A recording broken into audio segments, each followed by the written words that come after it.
right, all you beautiful people out there from around the world, as I get my chair in position, settling in for a long night of Pantheon talk, because this is the watch party for the Pantheon Developer Update stream. Welcome, everybody. I'm looking forward to what we're going to be discussing tonight, because I guess I actually don't need these headphones quite yet, because we've got about 22 minutes until the actual watch party begins, where we tune in to the Visionary Realms Twitch channel for their stream that they're going to be doing tonight. In the meantime, though, just wanted to log on a little bit early, catch up with you guys. It's been a little bit. It's been a little over a month, because this stream was supposed to take place last week, but it got postponed because one of the devs that was going to be on it was sick.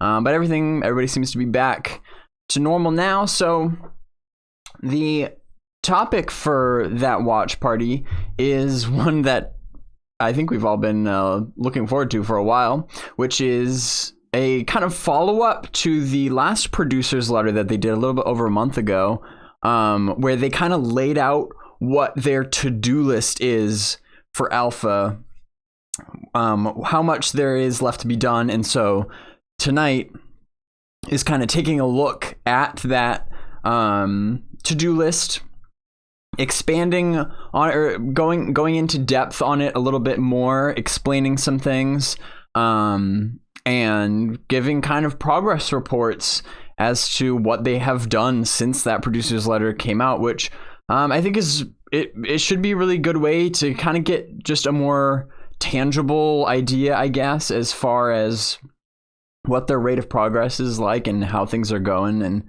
and how much there's left to be done. So that should be interesting. Lots to dig into there, but like I said, that's going to be starting in about 20 minutes. Until then, just want to hang out. We can chat. I want to hear from you guys, see what you guys have been up to the past month. Ask me anything you want. This is an impromptu AMA. I have had quite a good month, actually. It's I've been quite busy. I know many of you probably saw the Saga of Pantheon's development video that I put out a little while ago now. That was a really big project that I'm really proud of. I'm proud of how it came out, and satisfied with the, how it's kind of getting across with a lot of people. So that was a really big project that was taking up a lot of my time. Pantheon Plus says, Baz, you seem cold. Put on a jacket or blanket, please. We need you healthy. I don't know. I am like cold. Is it really that obvious? Because I'm doing this? Probably. I don't know why I'm cold. It was like in the 70s today. But then, yeah, just before I went live, I was like, why do I feel cold? I don't know. Hopefully, I don't think I'm getting sick. Derek says, got that AC cranked up? Maybe.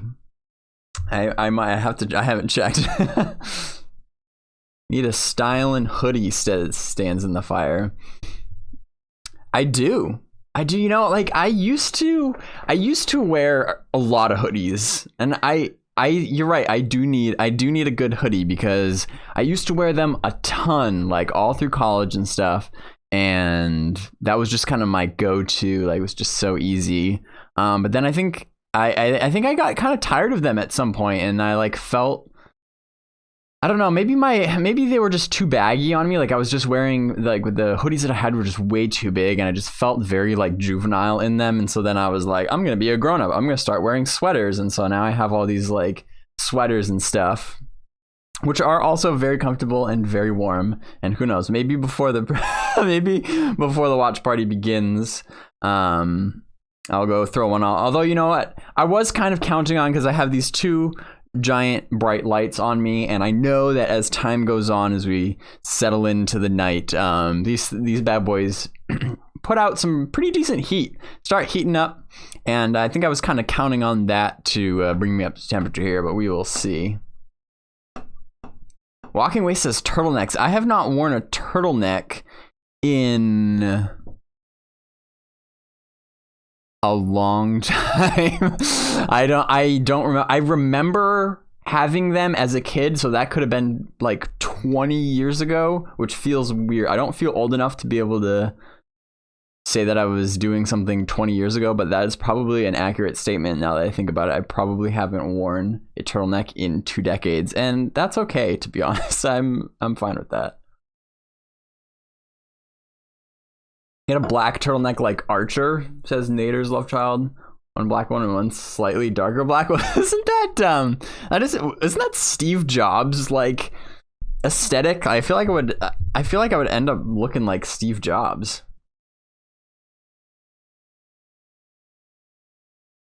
Lose a lot of heat from the neck. Yeah, I think that's true, you know, but I've also heard, I don't know if this is true, somebody told me that you actually lose most of your heat through your feet, and I just realized I'm not wearing socks or slips. I really don't like socks. Socks are foot prisons, and I don't wear them walking just around my house. But I do have some nice, I don't think I have them in, oh no, I don't have them in here. I have actually some really nice like warm slippers, actually. Maybe that's the difference, because I normally am wearing them. Of course, you wouldn't know that because they're under the desk, but most watch parties I am wearing slippers, and right now I'm not, so I might have just cracked the code. That might be why I'm cold. You said socks, I thought you were gonna say pants. Well, that's a different story.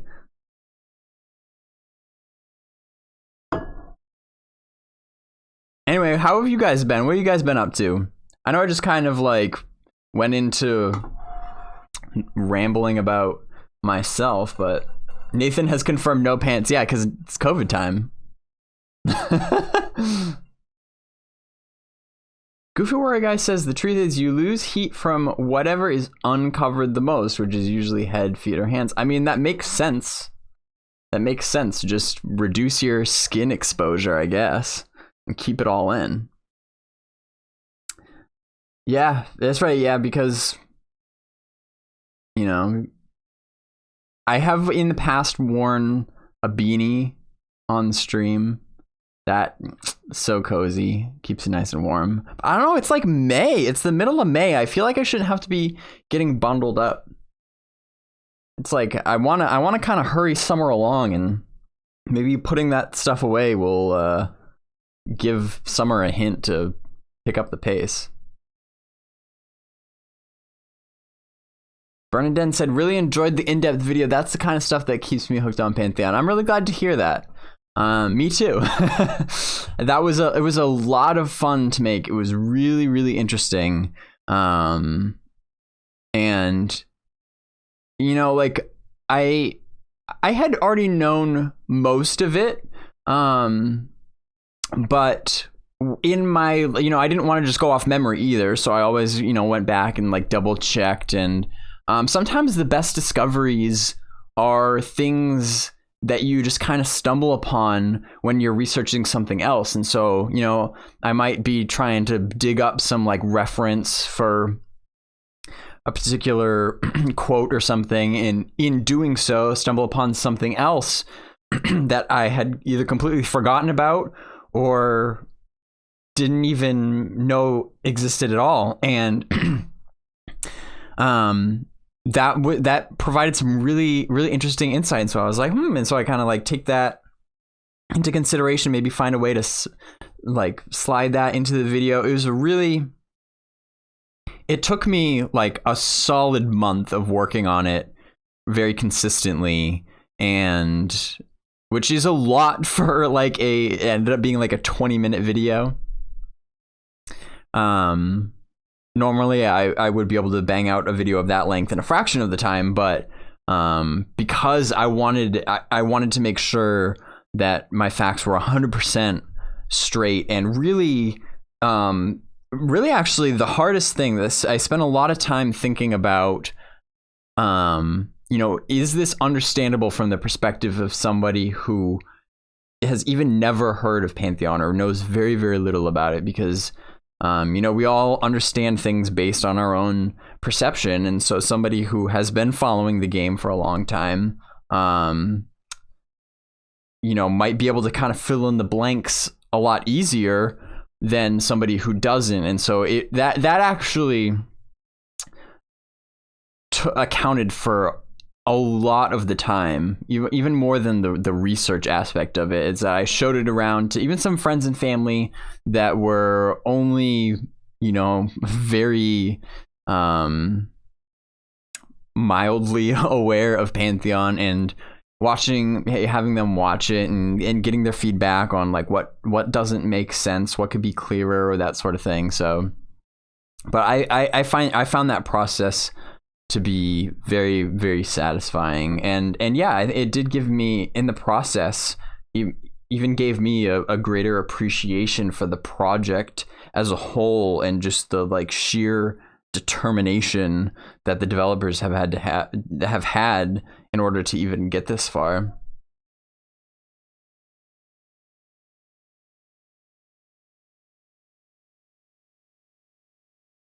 Hey Drac, welcome to the show.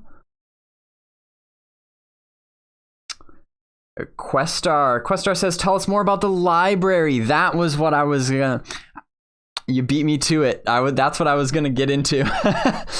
So for those of you that don't know, I recently announced that I have begun work, along with a handful of other people, began constructing what we're calling the Library of Pantheon, which is kind of something to kind of segue from what we were just talking about with the video on my YouTube channel about the saga of Pantheon's development. While I was researching that and talking with people about it, I got this idea, really just a conviction, to catalog everything the developers have ever said over the entire course of Pantheon's development. And because, with a YouTube video, I wanted to make this fairly short. It ended up being about 20 minutes, which I think is just about right. That's kind of the like Pantheon's development in a nutshell, where, it's people, again, who haven't been following it for very long, or at all, and who really need just kind of like this introduction. Like they hear about, okay, Pantheon, they might hear that it's been in development for 7 years or whatever, and like it's a very understandable, natural question to be like, okay, why in the heck would it be taking that long? Okay, this video attempts to explain why in a reasonable amount of time, because you can't expect people who have barely even know about a game, like I'm not gonna expect them to, okay, here, sit down and watch this 2-hour documentary and then you will understand, you know what I mean? Like I don't think that's I just don't think that's really reasonable for where things are at this point. So that was to try to condense all the essentials down into a 20-minute video. Throughout that, though, then I really felt this need to go the other way with it, and then, okay, let's expand to literally everything there is to know about Pantheon, all the micro details, everything, for all of us people who have been following it for a while.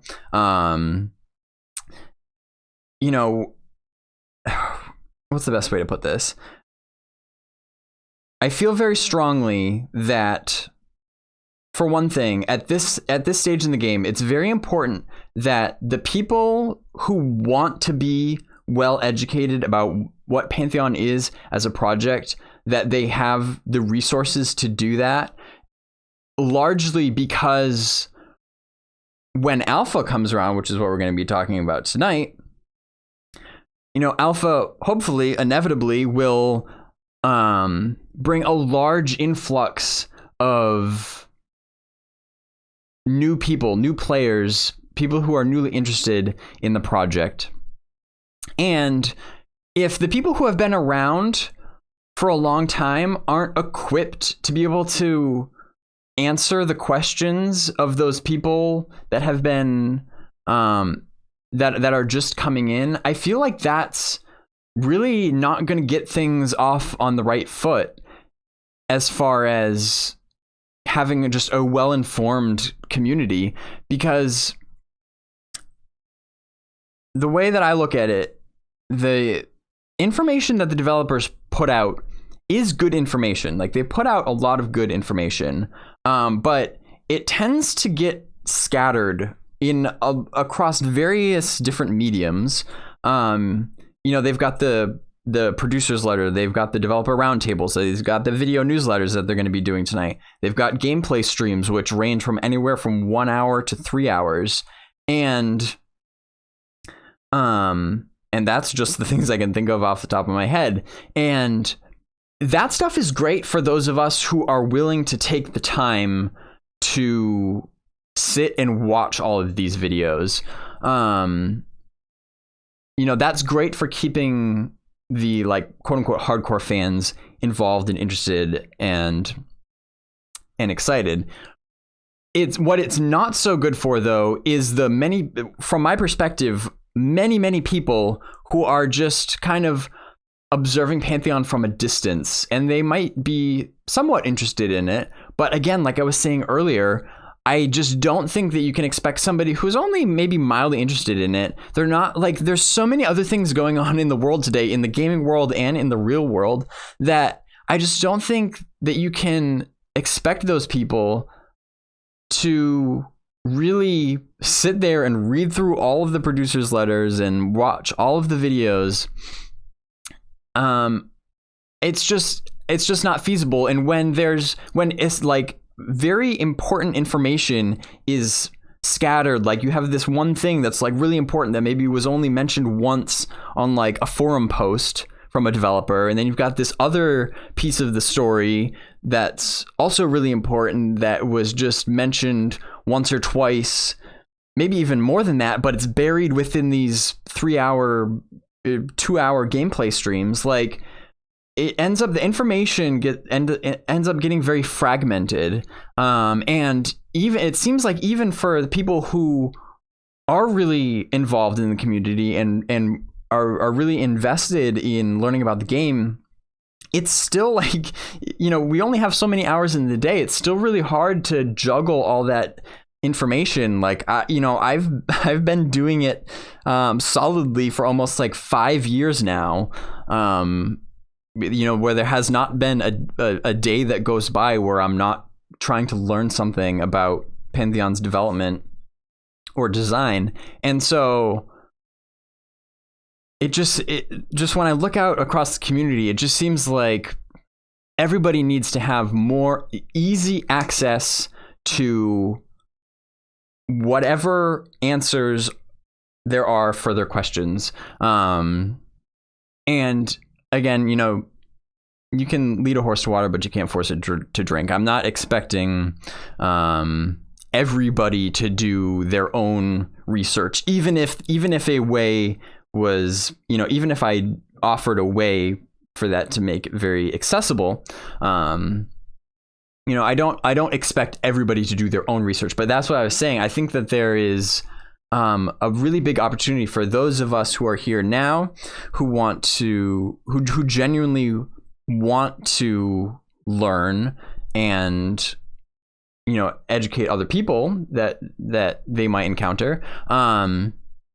It's difficult. So that's a long explanation to say the Library of Pantheon is going to be a colossally huge yet very user-friendly hub where anybody can go for free, and you can if you want to just browse the entire archive to just stumble up, because like I said, sometimes the best discoveries are the things that you're not looking for and you just kind of stumble upon. If you want to browse this entire library, it will have access to every gameplay stream, every Pantheon gameplay stream that has ever happened, every video newsletter, every producer's letter.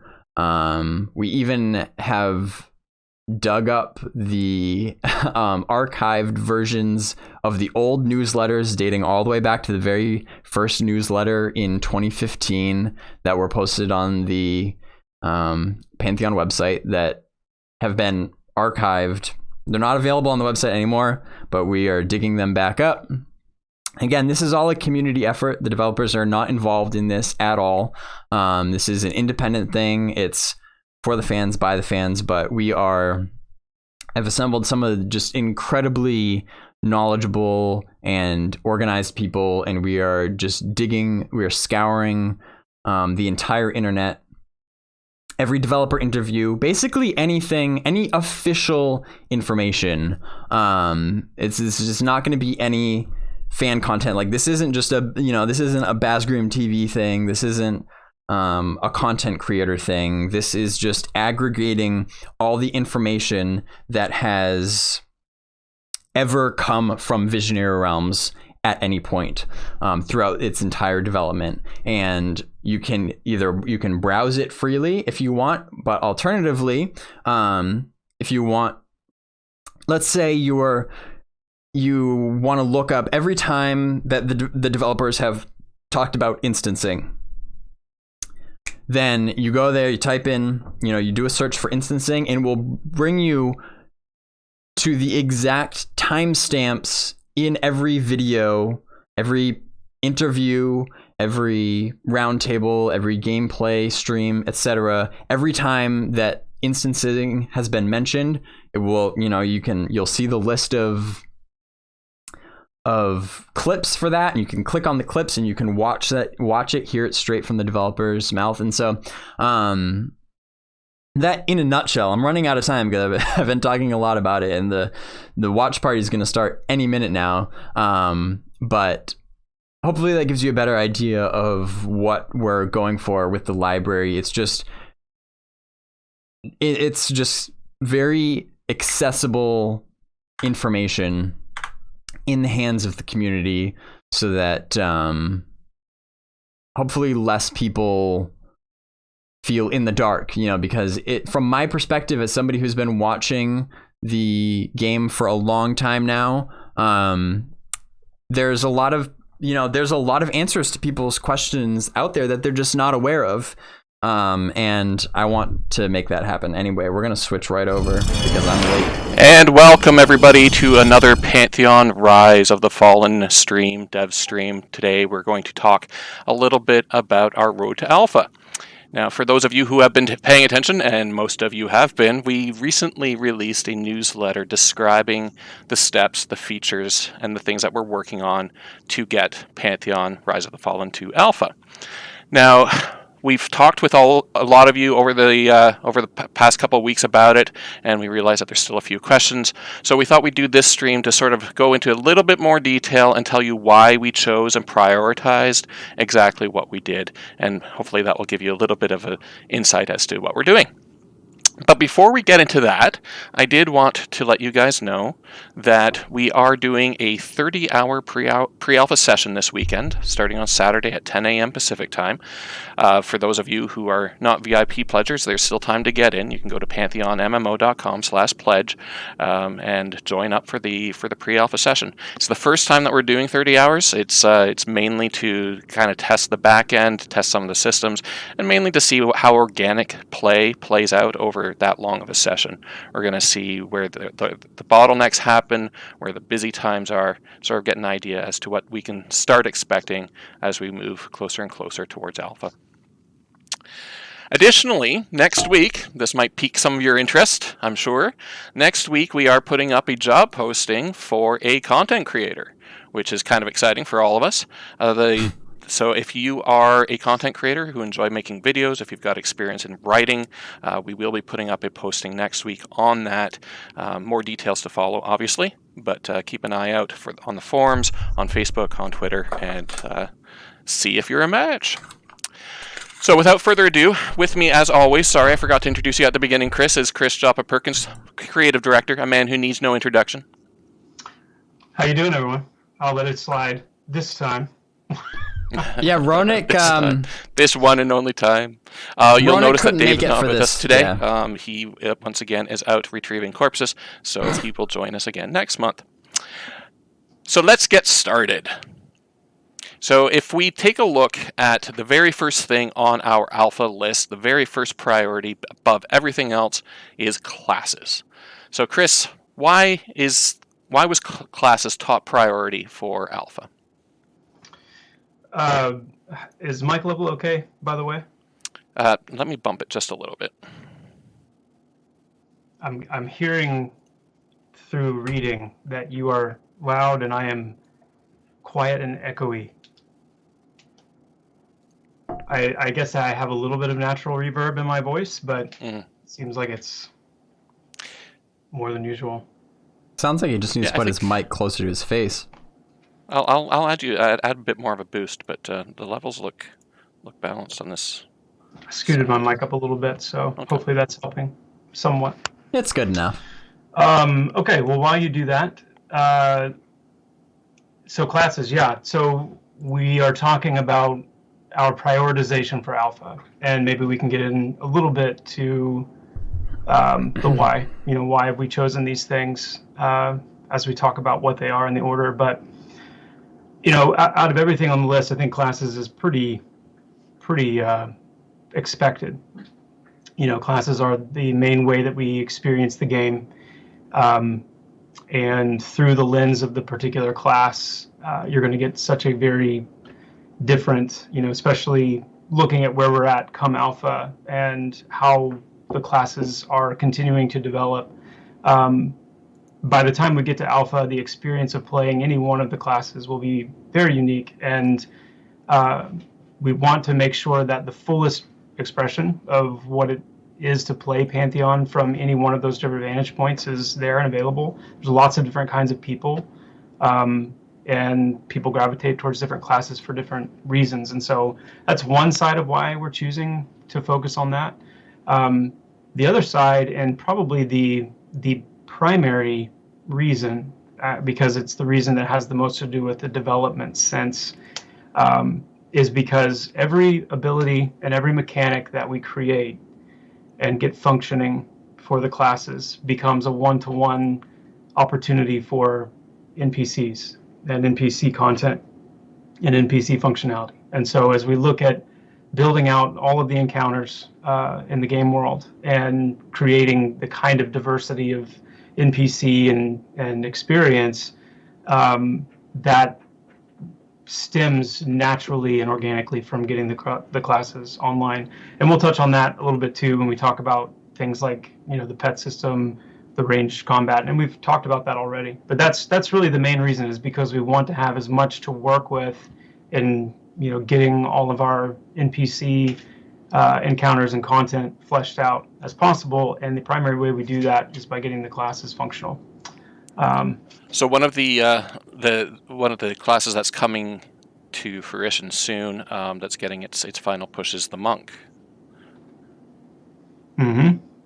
Yes, it is. The monk is actually the next one that's coming online internally.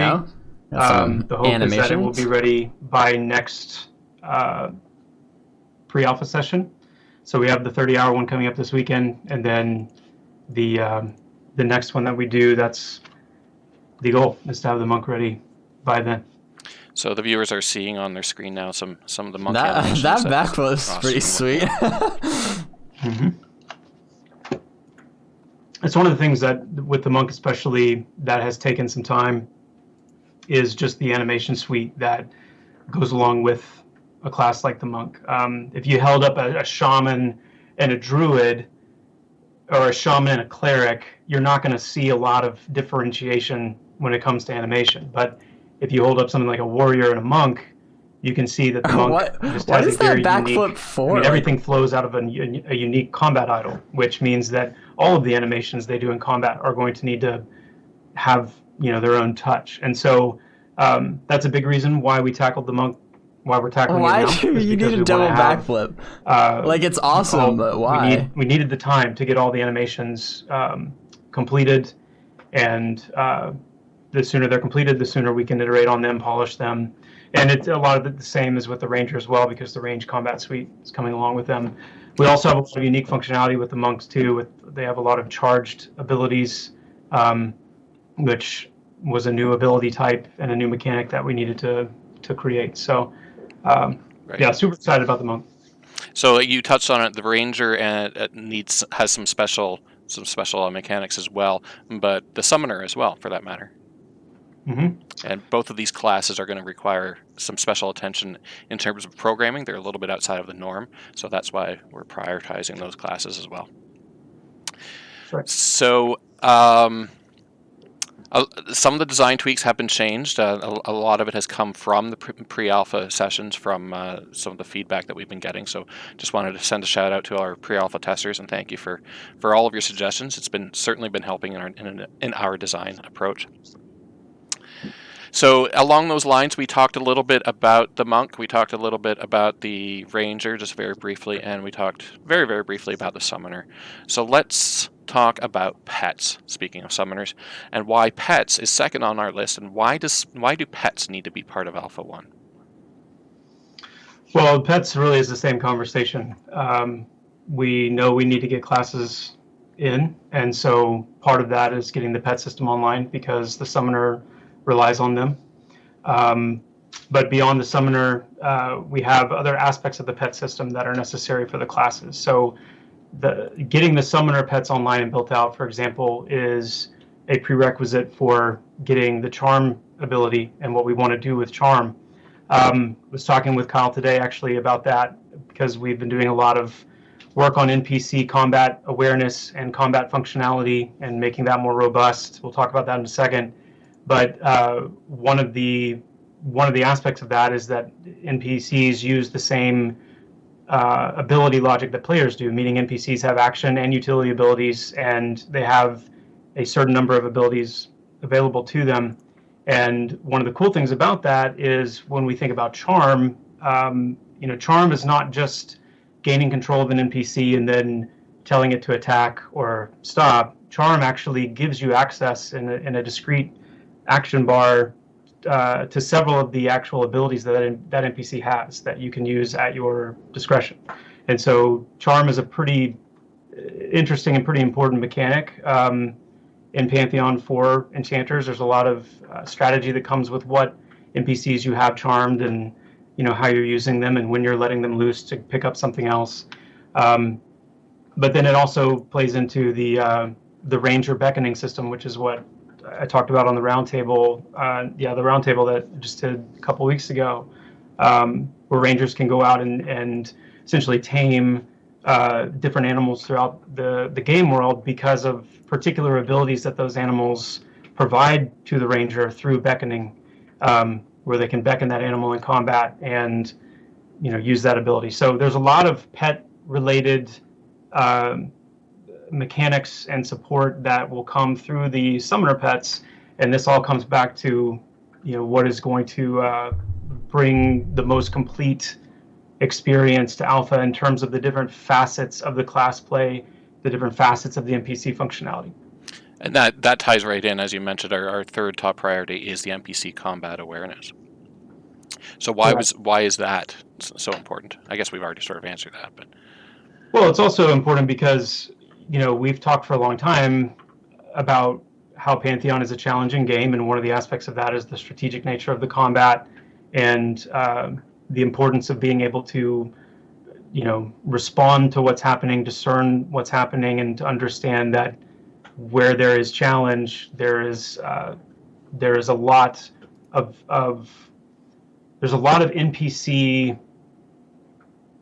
NPCs need to be smart enough to respond to certain stimuli in a way that doesn't become overbearing in terms of becoming just too difficult.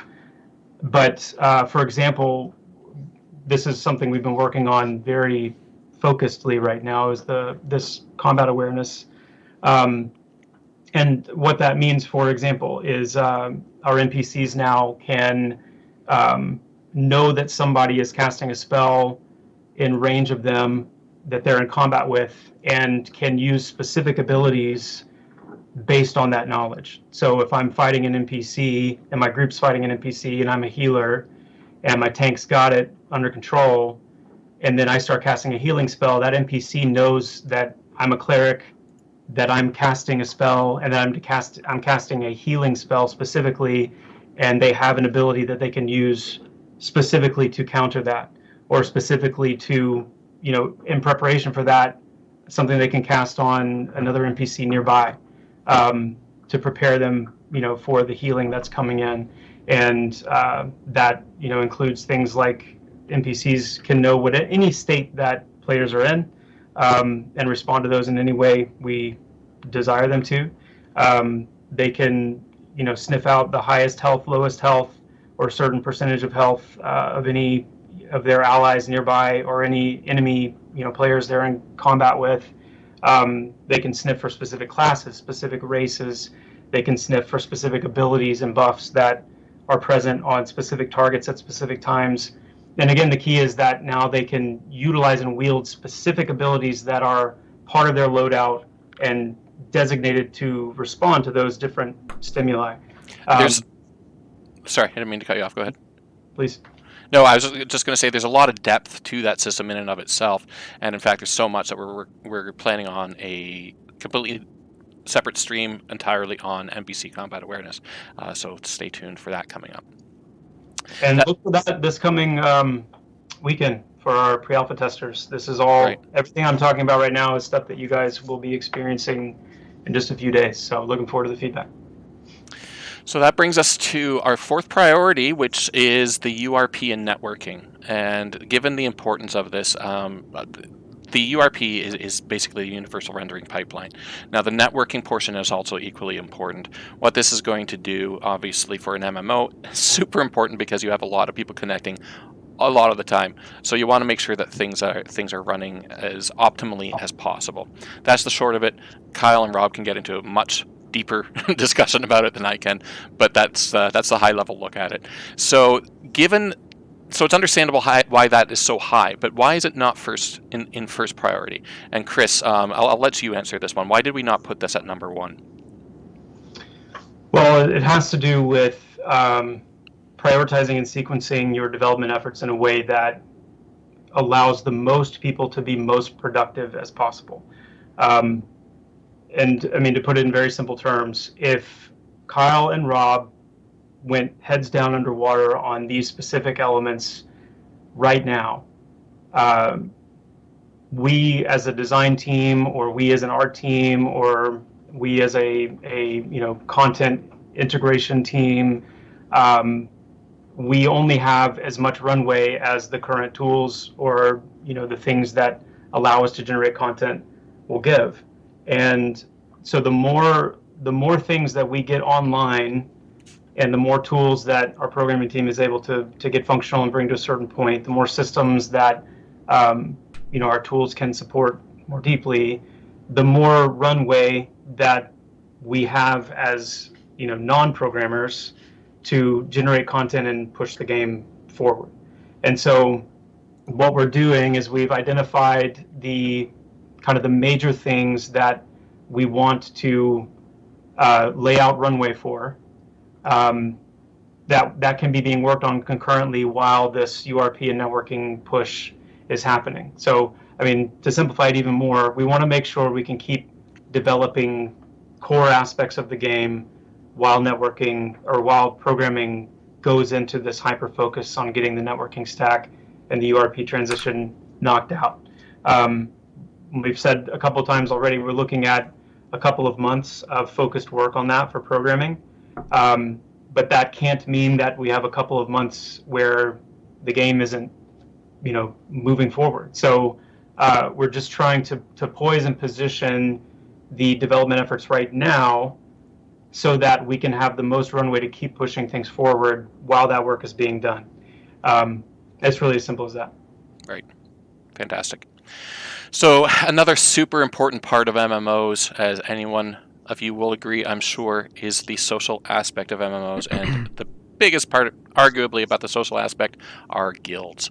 So we do have guild functionality coming in for Alpha 1. I think it's fairly self-explanatory why we want that in for Alpha 1, but I do want to just touch on it very briefly. The guild system in and of itself, we're looking to do just some improvement over what you've seen in the past. So we've got a few ideas. We're running it by the tech team, or sorry, the programming team, and the rest of the creative team as well. Just sort of internally discussing our options here and seeing where we head with that. But we're pretty excited about what's coming down the pipe. That brings us to the perception system. And Chris, why is the perception system so important for Alpha 1? So the perception system and the harvesting or the crafting and gathering system side by side are the two kind of secondary spheres of gameplay alongside and undergirding the adventuring sphere. And so we're putting the same emphasis on both, and that's to say that by the time Alpha rolls around, and it might be a good time just to step back very, very briefly and say the way that we're approaching Alpha is with kind of the current mindset of I would say the greater gaming community in mind. I can't even remember where we talked about this recently. Maybe it was in the roundtable again, but just there is something in the air when it comes to the last several years of games being in development, games launching, games being delayed, games being in early access, and we have so many examples of games coming into a larger public consumption mode and just simply not being prepared for that. Pre-alpha and alpha of today is different in many fundamental ways than it was, a decade ago. And so when we think about our alpha experience, we're thinking about, I think we've mentioned a number somewhere of 8,000 plus, additional people that will be coming in and getting their hands on Pantheon, playing it. Even though we will still have an NDA in place, impressions spread. Impressions have a way of just, making the rounds. Not to mention just the aspects of the game and the footage of the game that we'll be showing around that time. And so with that in mind, no, it's not launch. We're not looking to reach a level of perfection by any means or completion.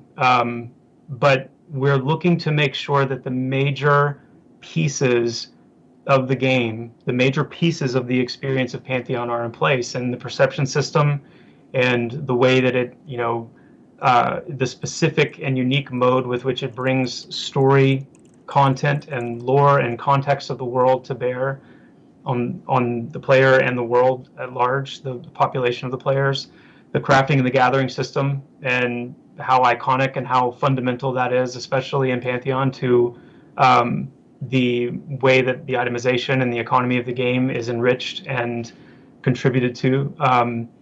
These are major aspects of the game. And so the testing time that they need and what they communicate to people playing is absolutely paramount. So that's why I made the list. And that touches base on harvesting and crafting as well. If you want more information on harvesting and crafting and sort of a really fleshed out experience, or information rather, check out our February streams. You can find them on YouTube, on our channel, youtube.com/Pantheon Rise of the Fallen. Banks have made the list for Alpha 1. Why do we want banks in Alpha 1? You need banks. You need banks. Good enough. It's true. Otherwise, you're carrying everything in your pocket and it gets really heavy really fast. So, next next topic was the acclimation. So we need to further refine acclimation. Why is that part of Alpha 1? So the main thing here is not only are we wanting to further refine acclimation, so, among the feedback that we've gotten from our pre-alpha testers and just what we're acutely aware of internally is we want to improve the experience, the user experience, the UI, and just everything that kind of supports acclimation. Acclimation is the climate and the acclimation systems and the way they kind of define a pretty significant part of what it means to play Pantheon, what it means to explore the game and do that successfully. It's a big component, and it can't be clunky, it can't be cumbersome, and it is a little bit right now.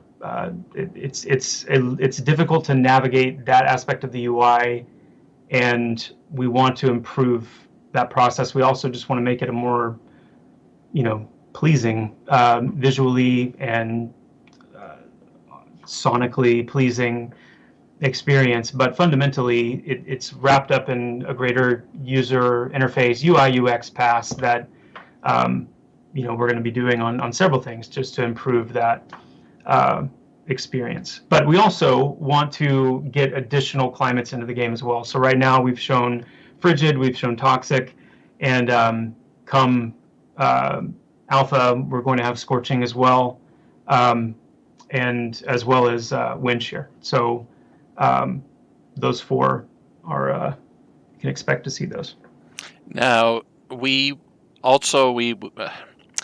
used to refer to something called atmospheres, which in a way are similar to climates, but we found that there's a lot of confusion as to what was what. So we've renamed atmospheres to fractures. And Really? Chris, can you tell us sort of the fundamental difference between fractures and climates? I guess that kind of makes it more clear, because some people would get them atmospheres confused. to fractures because even internally we were getting when we would talk about climates or talk about atmospheres, they kind of intermingle. And so climates, again, are naturally occurring phenomenon in the game world. And naturally occurring meaning it's still fantasy based, so we're still talking about extremes of natural climate that require like magical means to protect yourself from through glyphs and other enchanted items and things like that. Atmospheres were always these unnatural phenomenon, these things that are just weird and quirky and supernatural even in nature. And so they were much more diversified in the way that you had to approach them. The way you approach extreme cold is pretty consistent. This is what I need to do to protect myself from extreme cold. But if you're talking about going from an area of, shifting walls to frenetic floor to absolute darkness to, intangibility, and these different types of unnatural phenomenon are very different, and they also have different ways of being circumvented. And that's the idea of these artifacts that allow you, special traversal or special mitigation for these, and other things that, we'll be able to show more soon. But we wanted to rename it to fractures because we wanted to give it a better distinction from climates, because it is fundamentally different. And these fractures also give us something to kind of grab onto visually. When you think about how fractures will manifest in the game, this idea of a fracture being this kind of, breaking in the seal of this mana that's kind of holding things together, the fabric of reality, if you will. And when that fracture occurs and where that fracture occurs can have a pretty, emblematic visual to it. And then you can expect to see, different kind of atmospheres existing around those fractures in particular. So it's a clarification, change in name, but it also gives us some cool handholds to make it a little bit more visually iconic in the game itself. And that brings us on to climbing. We've shown off a lot of climbing over the past few streams. You just need to pick a stream and there's probably climbing in it somewhere lately. Why did we choose to have climbing in Alpha 1? And what needs to be done actually specifically to have it completed for Alpha 1? Because it's already in the game. Climbing is relatively done in the sense that it has all of its underlying systems. There's always polish that is happening on everything as we move forward. Not just climbing, but the other game systems, combat, timing, fluidity, all kinds of improvements across the game, because we are constantly pushing to make it incrementally better as we move along. But climbing is essentially in the sense that everything that it relies on is present. What we want to do with climbing in particular is we want to decouple it from endurance, and we'll be establishing a climbing specific resource called grip, which will be its own thing, and therefore grip can be improved or diminished or just augmented in a way that's free from any kind of other resource that players have. So we don't want to use endurance. And then the other thing with climbing is we want to basically get it gamified. We want it to be put onto a skill system, which skills is something that is going to be coming online as well as we approach alpha. Skills are already in the game. If you've seen any of the gameplay, you're not seeing the skill ups, the skilling up process that you might expect. That is in the game. It's functional. All of the skills that govern everything that's going on are there, but they're not exposed to the player yet in terms of you don't see them in your chat log. You don't see the actual skill up event. And currently they're also bound to level. So as soon as you level up, your skills automatically jump to the next highest tier. So getting that skill system exposed and actually putting in the parameters of what governs the skill ups to happen is part of that step, and then getting climbing among the other things, working according to that is coming. So right now climbing isn't governed by a skill, basically, is what I'm saying. You can just climb. You can climb anything you want, as long as you have the endurance to climb it. Once the skill is in place, that will govern how much grip you exert when climbing, how quickly you can climb, and then improving that skill will allow you to climb further and faster. So if you're a rock climber, keep in mind that Chris Perkins said, as of now, climbing takes no skill, but it will. Hey, all right. It takes a lot of skill. Moving on. Anybody ever seen Free Solo? So dispositions are something that's really cool about Pantheon.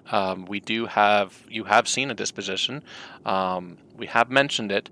I'll bring it back up on the screen now. We're going to show the pyrophobic disposition. Had to brighten the screen just a little bit because it was a dark area. But this is a pyrophobic disposition in Fortress DVR. So why do more dispositions need to be added in Alpha 1? And what kinds of dispositions can we expect? Well, dispositions fit into the same category. They're part of the fundamental DNA of what Pantheon is. Even internally, again, referencing the upcoming test, you're going to see, our pre-alpha testers are going to see more dispositions happening and occurring naturally in an area than we've seen before. And it's going to start to really drive home, this is something that you are actually reckoning with as you adventure, as you play. You go to a dungeon you've went to 20 times, just fully expecting to, I'm going to go here, I'm going to go to location A, going to do this, going to go to location B, do that, boom, boom, boom, I've done it a million times. But dispositions exist to shake that up, to disrupt that, and to, really constantly require players to be aware of what they're dealing with and what combinations of things they're potentially going to have to reckon with. So dispositions are coming along well. We currently have the pyrophobic disposition, the bloodthirsty disposition, the mana crazed disposition, and with the combat awareness stuff I was mentioning earlier, and the ability for NPCs to sniff out certain specific things, that gives us the foundation to get several more dispositions online very, very quickly. Internal testers will probably see at least 2 to 3 dispositions coming online over the next, for each session over the next few sessions, because we've, gained the ability to bring several of them online through that combat awareness work. So exciting. Indeed. That brings us to loadouts. What are loadouts, and why are we why do we have those plotted for Alpha 1? So loadouts are with our limited action set approach to combat, with our 8 action and 6 utility abilities. You have 14 abilities that you are capable of using in combat at any one time. Loadouts are the quality of life mechanic that allows you to set up specific loadouts for specific things. Simplest example is with a wizard. If I want to have a fire-based loadout with the majority of my fire abilities on my action bar, with some of my arcane abilities, but I also want to have a cold-focused loadout, then we want to make that really, really quick and easy for players to switch between. That's part of that tactical nature of combat, being able to not just within a specific fight and the kind of player-to-player synergy and tactics that need to occur, but then the way that dispositions and other things can cause you to quickly, as you move through an area, you need to be able to change your loadout and what you're capable of in the next fight relatively quickly and easily. So those loadouts, they are a quality of life feature, but they enable the limited action set to be experienced as intended. And that brings us to our next topic, which is the return of swimming. We had swimming early on. We don't have swimming. We haven't had swimming in a while, but swimming is coming back. Why is that in Alpha 1? And what? Let's be specific too. What does swimming entail? Yeah. Well, yeah, I don't want to assume that people understand kind of our ultimate plans for these things.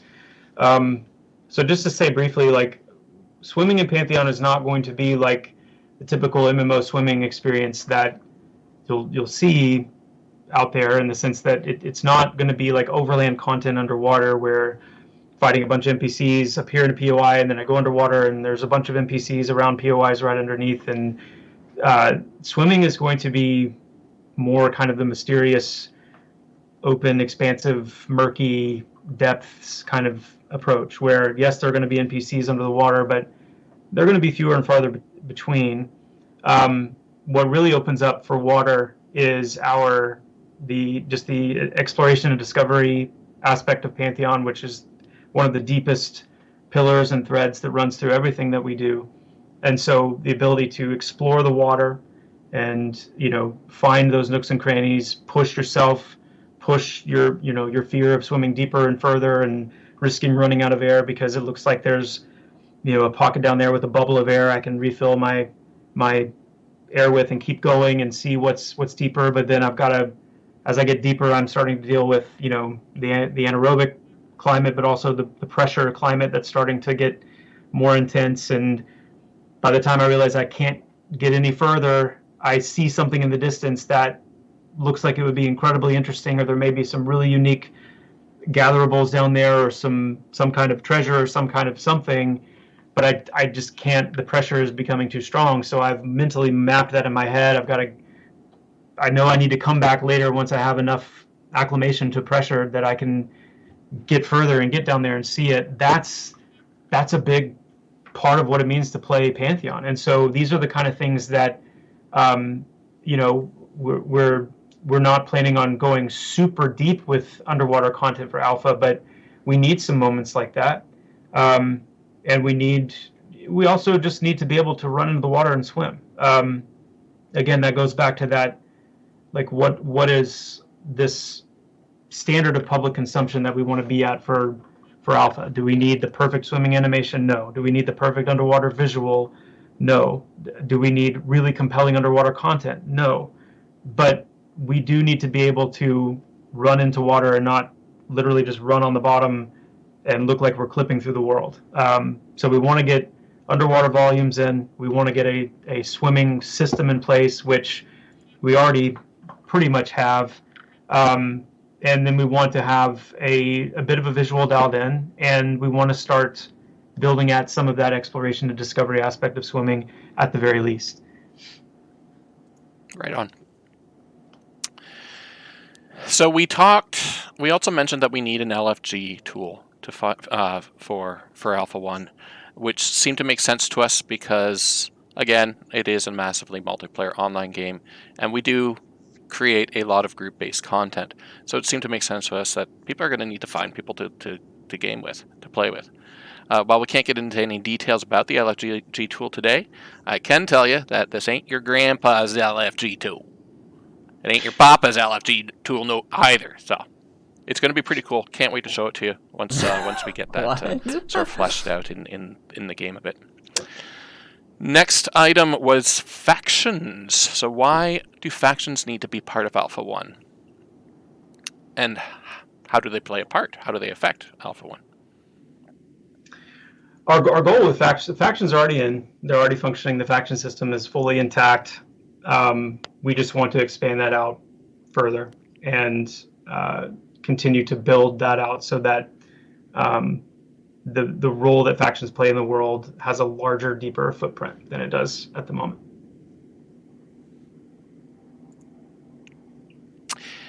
Onboarding. Before we talk about why we put Alpha 1 in, or why we put onboarding in as a priority for Alpha 1, what is onboarding? We should probably clarify that.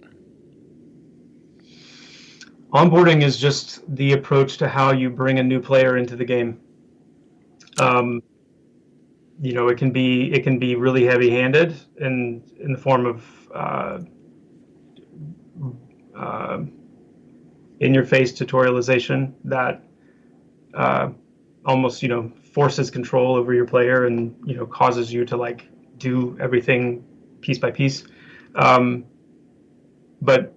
that's not our plan. At the very, very foundational level, onboarding is just simply how you bring new players into your game. How do you acclimate them to what the game is about? Well, and further to that, we have so many systems that we can't expect people to just inherently know how to use those systems. So we have to give some sort of guidance as to what these systems are and what they're used for. Mm-hmm. I think that sort of explains why it needs to be in Alpha 1. We don't want people to be completely lost as to what they're doing, and we do want people to actually be able to use the systems that we have in there. Character models and animations is a priority as well for Alpha 1. I'm going to bring up some of the Ranger animations, and maybe while I do that, Chris, you can sort of talk about why this is a priority for Alpha 1. I don't even know that I would need to explain that one. True. Maybe we could just let the video run and speak for itself. Yeah. So we do have these classes in the works that we've talked about. Ranger animating process has begun. It's really exciting, and we're moving to get these classes online as quickly as we can, and a lot of that comes through the animation process. We've got the not bad monk fully animated, which is why we're able to start rolling it into implementation. As soon as the Ranger is fully animated, we'll be able to start doing the same with that class as well. Animations is one of those deceptively big aspects of MMO development.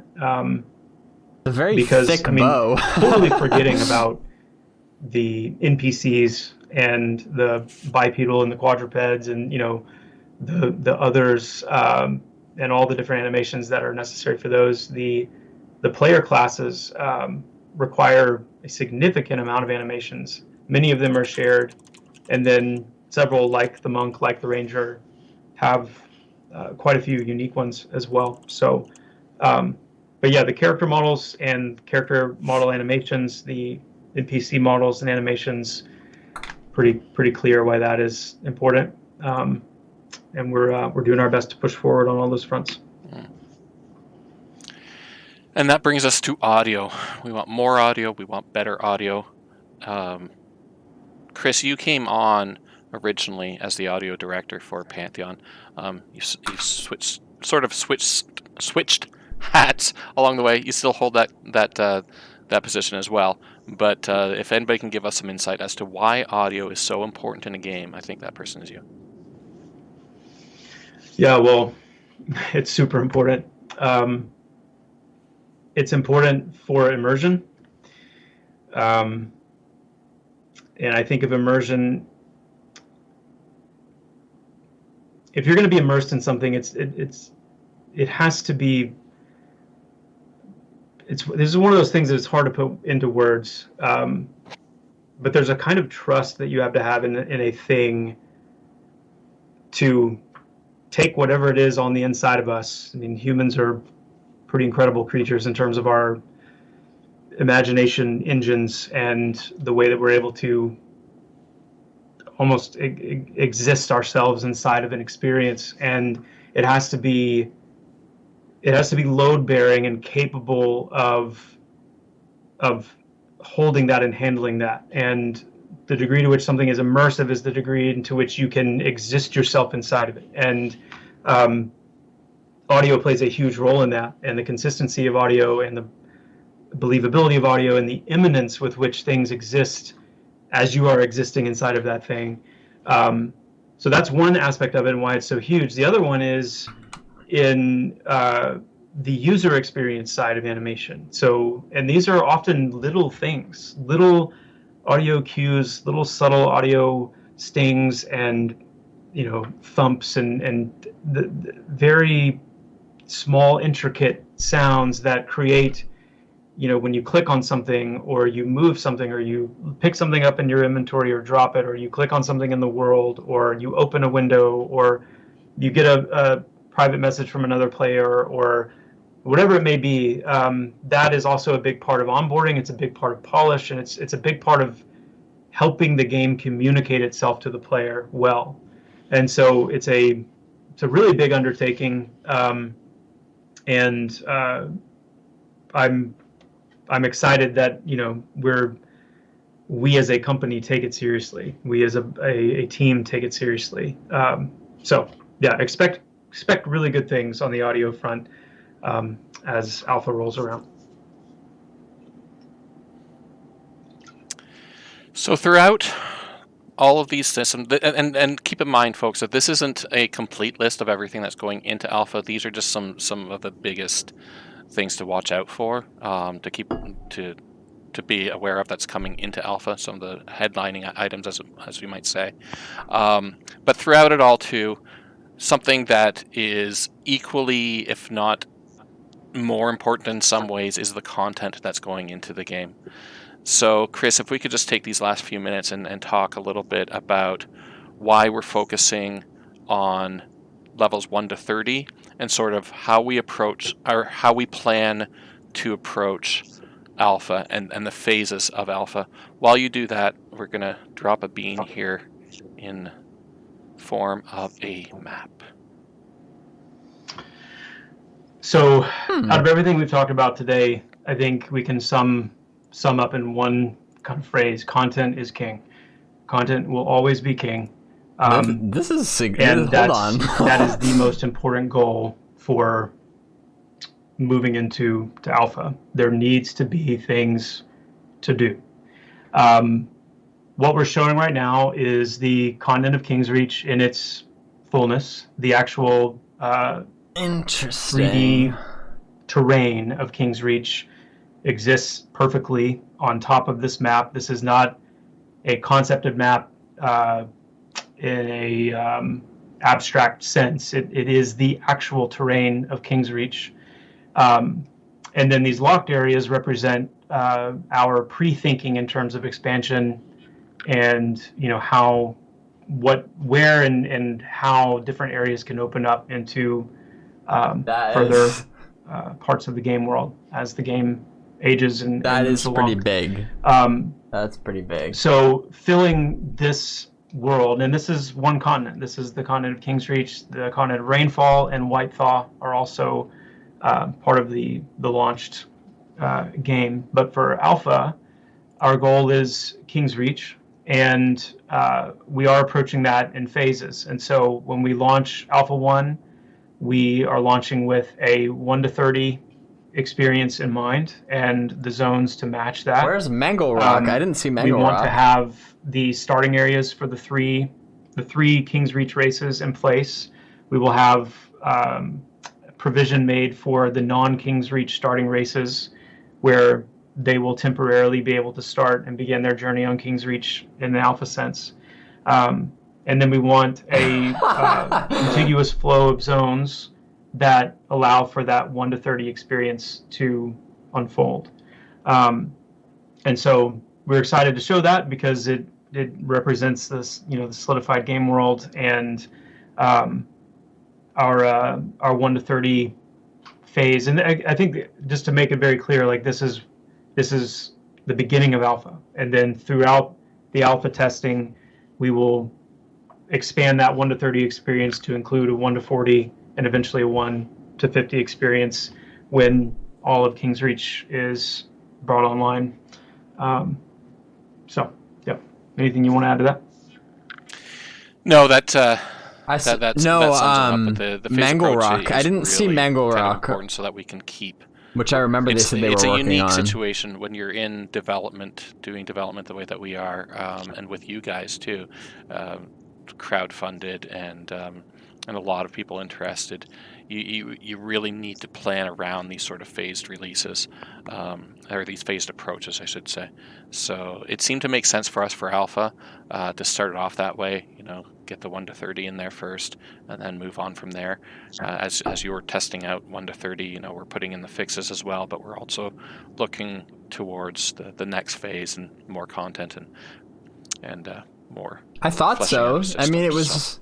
Not that long ago that they said they started working without on Ronick it. here tonight, So I don't know why they wouldn't. We would have done the patch notes. He would have sang a little song, but unfortunately, he wasn't here. He is in chat though, so maybe he'll sing a little song in chat for you. But that's all we've got for tonight. We do have a few more minutes though, so maybe we can open it up to a couple questions.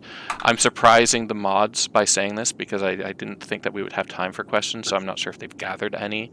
But Ronick, Madaki, anybody else in the channel there, if you have some good ones, we do have a few minutes that we can bang out. And anybody else too, you can just type in the chat there, and we'll address them as they come up. But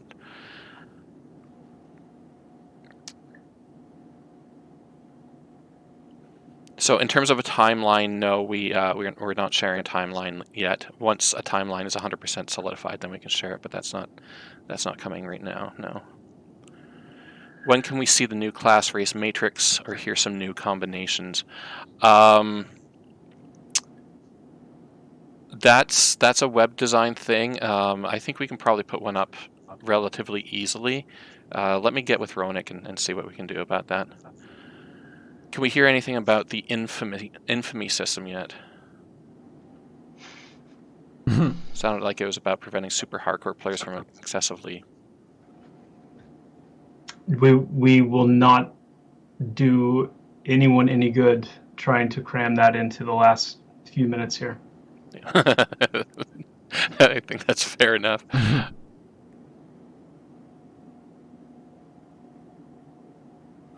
What is the approximate time to level 1 to 30? I don't think we can even answer that because I don't think we really know. We have some pre-alpha testing to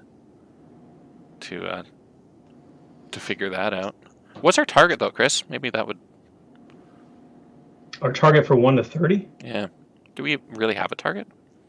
I wouldn't say we have a target right now. What I said in the roundtable is probably the best thing to say, which is I'm other than the very general estimates I've already given, I'm not even worried about experience rate, and probably won't be until we get into beta. I just Look at that. not Roan anything Rain coming really in solid clutch. to give there just yet, beyond what we've already said. That was fast. That was a little risky opening that up on my main screen, but Pantheon Plus asks You nailed if it. do we expect all races to be rigged and ready for Alpha? For Alpha 1, I'm guessing you're asking specifically. Mm-hmm. Talking about playable races, yeah, I assume. Yep. Yeah, there will still be, quite a few NPCs to be made by that time, but the player races absolutely rigged, weighted, animated, able to, equip armor, all the different armor types. Good to go. Right. Phantasm was asking about investor updates. We don't have anything we can share publicly. As you guys know, a lot of these investor updates need to remain private for various reasons. But what I can tell you is that we're very, very active right now. There are a lot of opportunities right now. So our biz dev team is working around the clock, and it's some cool stuff's happening. But I can't get into details about that just yet. Will all races and classes start with the same attributes? Will you be able to customize attributes at any stage outside of them, or outside of items, rather? They will not start with the same attributes. Races will have a different starting attributes based on their race. We're not going to do class-based attributes, but races will have their own. DM Harms is asking a question that's pertinent to the pre-alpha testers in terms of the zone terrain. Will we have the work in progress stuff for quite a bit longer? And I'm guessing you're talking about the gray box basic stuff. So we have been working on that. I don't know if we can give you a legitimate ETA on that, but Chris, maybe you have a bit more details on it. So a lot of it is going to coincide with the URP conversion. So around the time that we finish the URP conversion is when you should probably start looking for an update on the terrain front. It does not, something to keep in mind, we're having really pretty terrain is good. We're excited to have real terrain. We have zones that have real terrain, and we love being in them. But when it comes to game development, Greybox is just as good, and it's not inhibiting us in any way. Developing the other zones, because the really cool thing when you look at a Greybox zone, you say, how in the world does this have anything to do with a real terrain-based zone? But the reality is, these programs like Houdini, like Gaia, like some of the other procedural terrain generation tools and solutions, they actually eat that gray box terrain as literal data to spit out the height map for the actual terrain. So when you look at the terrain, the gray box terrain, it's not like some weird kind of, well, they just kind of built this in some random way to get something in place. That's literally every cliff, every angle, every plateau, every rise, every fall feeds verbatim into these terrain tools, and then they are able to procedurally generate the terrain and the erosion algorithms and all the different things that they do from that data. And so anytime you see us create a new zone, it will always be in a gray box sense, because that is actually what feeds into the Houdini tool to generate the terrain. So all that to say, it's still going to be some months before you see the terrain go from gray box to the real deal, but it doesn't mean that we're not able to continue developing the game world and building the different zones of the game, because it's feeding them through the terrain tool is actually the easy part. Once URP is in place and once we have our terrain streaming and asset streaming tech to support that, and everything in place to do it. So hang in there, it's coming, and know that development is not in any way impeded by that. Warboy is saying Joppa talked about maybe outsourcing certain work projects in order to move things along quicker in the future. Is there a potential example of what could be outsourced? So what I'm going to give you are examples of what could be outsourced, not necessarily what we are outsourcing. We sort of approach it as a needs-based thing. But the types of things that can be outsourced, as examples, are rigging, that helps with the animation process, character modeling, any 3D modeling really, creating objects for the world. Sound can be outsourced. 2D art can be outsourced. There's a lot of things. It's usually art related in some way, but there's a lot that can be outsourced as need arises. Mm-hmm.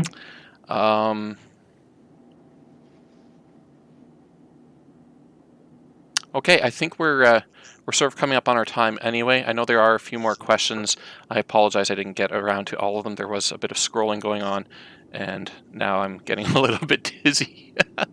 So before I get a headache from trying to scroll through this fast enough, I think we'll take this opportunity to wrap it up. Folks, thanks for coming. Thanks for watching tonight. This will be archived on YouTube, so if you missed it live, you can always watch it on YouTube in a few hours.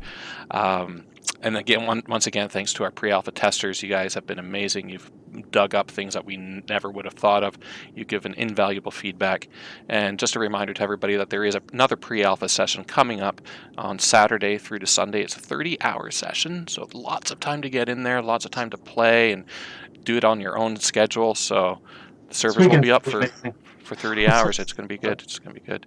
So if you're not a VIP pledger, there's still time. Go head on over to pantheonmmo.com/pledge. Those pledges go directly into development and are literally making Pantheon in front of your very eyes. It's how we are primarily funded, and it's how we keep moving forward. So thank you all for that. Chris, thanks for coming on the show once again. Oh yeah, don't have to thank me. This is where I want to be. And I was going to do a to all a good night, but instead we'll just say thanks for coming. Have a great night. See everyone. All right. Let me mute this. Okay. Listen carefully. This stream was overall good. But it would have been so much better if it had been promoted differently. And what I mean by that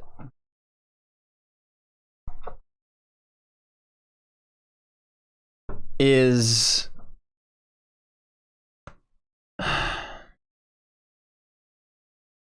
much of what was said in the stream, like a solid portion of this, was already covered by Joppa in the roundtable at the end of last month, which is not a bad thing. That is inherently not a bad thing. In fact, it might be a good thing, because what I was talking about earlier in the pre-show was that a lot of problems arise when you only mention something once in one video and then that's it. There needs to be some overlap. Now, for those of us who watch every single, for those of us who watch every single video, it might be kind of annoying to see things, hear things repeated like that over and over again. But I think we need to remember that there's also a lot of people that maybe didn't listen to the roundtable, and that this, they're hearing about these things for the first time tonight. And so then there's value in that, and vice versa. Maybe they were able to listen to the roundtable, but they didn't hear tonight. Then they're still getting that information. So in order for this, in order for the community as a whole to stay informed, it's not a bad idea to repeat some things like that. So again, like I know that it's, just because they're repeating a lot of things they said a few weeks ago, it doesn't mean that that progress isn't being made. Because on one hand, like the 30-hour test that's coming up this weekend, like that's a big deal. That's a significant milestone. But with this stream in particular, a lot of it was repetition, which again is not bad. There were some beans scattered in there, but let me read to you word for word what the promo is that they put out on social media. Said tonight, 6 p.m. Pacific time, the team dives deeper into the road for Alpha. Will give progress reports on the bullet points from the last producer's letter and discuss the larger plan at hand. This is not one to be missed. That sets an expectation. If you put yourself in the community, in the shoes of the community that have been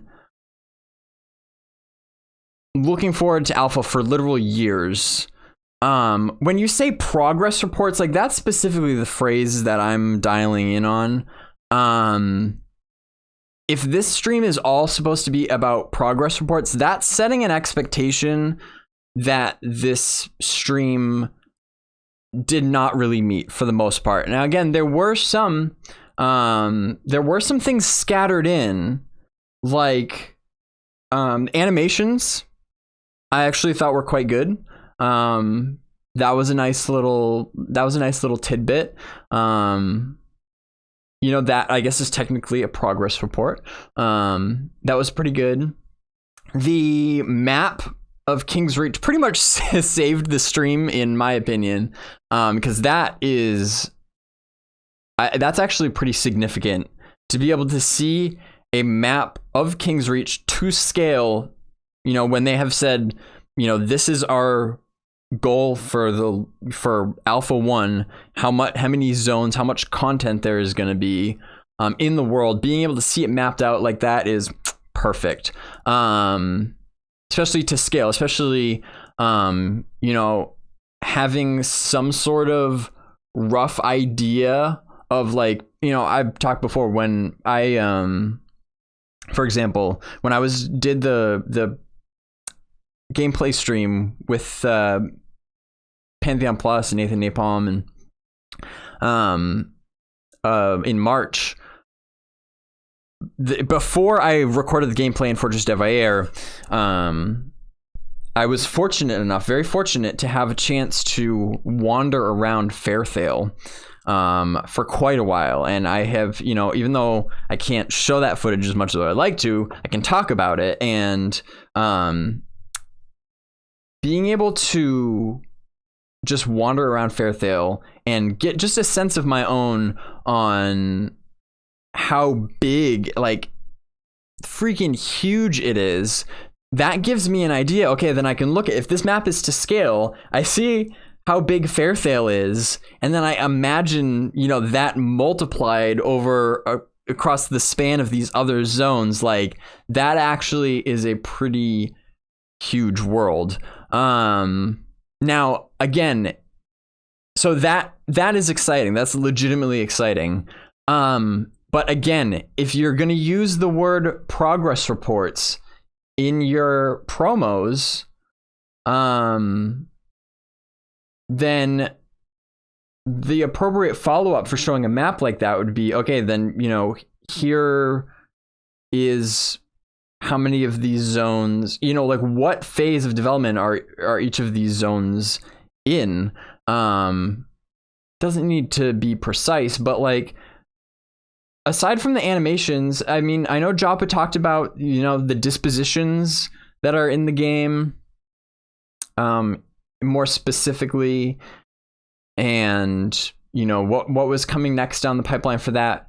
So that's good. But again, like, it was very kind of like sparse and where the main question was, okay, why is it on the list? And again, like, it's not a bad thing to talk about why these things are on the list. That's not a bad conversation to have at all. Like I said, like, I think there was some decent parts in there, but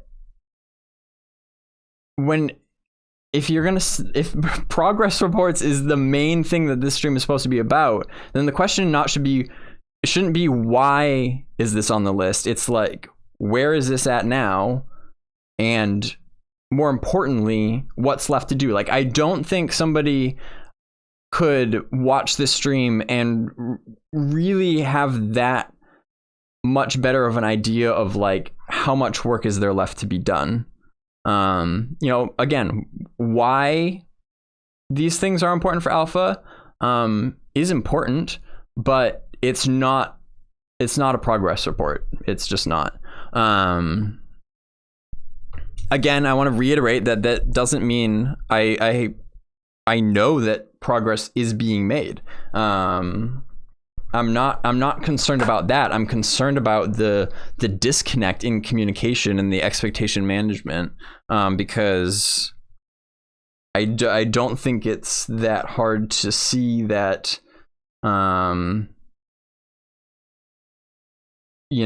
Pantheon in the wider MMORPG community is seen as this game that is taking an incredibly long amount of time. And again, there are reasons for that. Again, my video attempted to dig in to explain why it's taking so long. But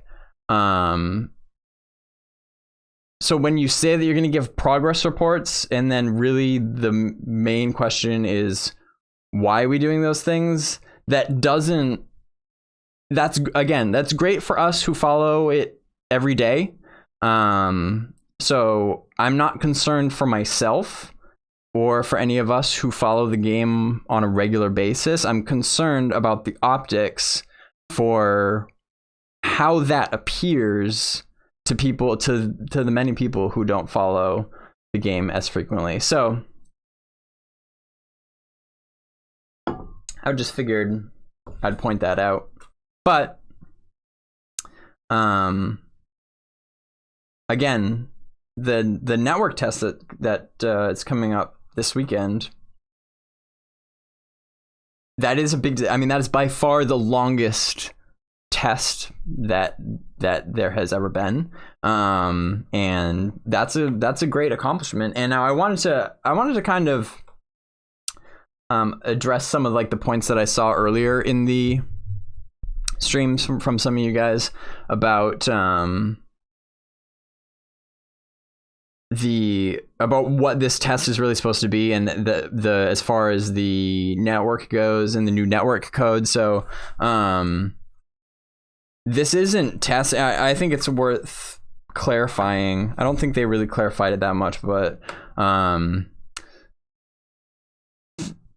again, if you've been listening to like the roundtable and stuff, we know that actually maybe he did touch on it briefly in this stream, like the new network code, the network library that Kyle architected is not implemented. This is not testing that network code. What they specifically mentioned in this stream that I think is worth pointing out again is that it's more about testing how organic behavior occurs throughout the player base over an extended period of time. So that means what times do players log in and log out, how long are people playing, how many people are on at the same time. Even if you don't have the new network code in place, it isn't so much of a stress test as it is, I think, a data collection type test, so that they can take that data as far as, okay, how many people are on, how long are they playing, when are they logging off, logging in. Like, they can take that data and use that to better inform the network library that they will then be implementing. But then even beyond that, it's even just from a content standpoint, it's, like, are there enough like camps in the zones? Are the zones big enough to accommodate larger amounts of people? Are there, they mentioned bottlenecks and that sorts of things, like how quickly are people advancing through different areas and stuff like that. Like, it's not just about, I just wanted to reiterate that it's not just about, okay, let's push the service to the limit to see where they break. You know what I mean? Because that's wouldn't be beneficial at this point. So that's not really what this test is about. Anyway, the other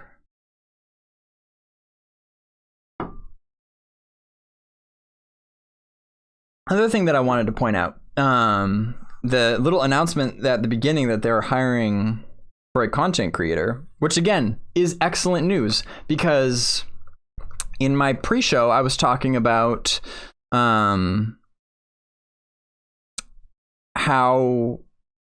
a big part of the problems that I see when I spend every day in the Pantheon community talking to people of various familiarities with the game, and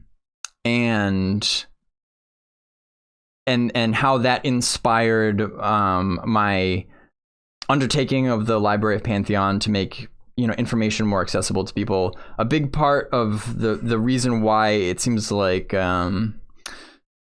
information is so hard to come by in the first place is that a lot of it is buried in these long developer roundtables and gameplay streams, which in and of themselves are good, but it needs to be more accessible in people's hands. It needs to be broken down into more bite-sized chunks, in my opinion, and that's a large part of why I started doing what I do on my YouTube channel.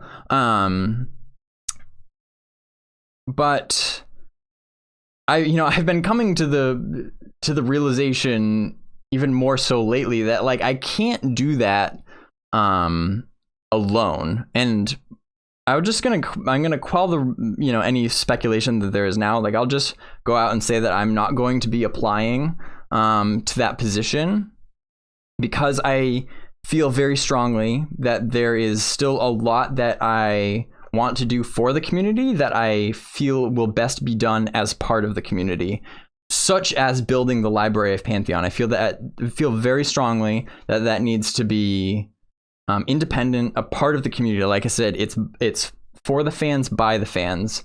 It's not affiliated with the company, and so I want to do that. I feel very strongly about that. And there's other things too, and that leads into empowering other community content creators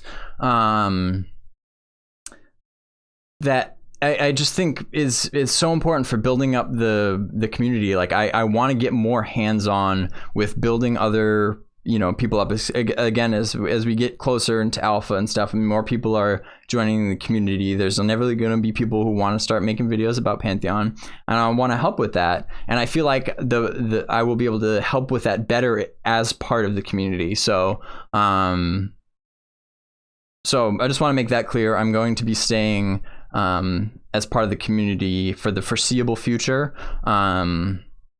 and that said, though, I do very much look forward to seeing whoever they end up hiring, and potentially maybe collaborating with them in the future. Because I think there's a lot of good that can come out of VR hiring a new content creator and putting out official content. I don't think it's for me at this phase right now, but I think it will. I definitely look forward to seeing what comes of that. Absolutely, I think that's again, in the road up to alpha, that more high production value, a little easier to digest, like the really the trailers and the shorter form videos like that, I think is going to be really good for just spreading the word to more people in a much more it's getting late, I'm losing my words.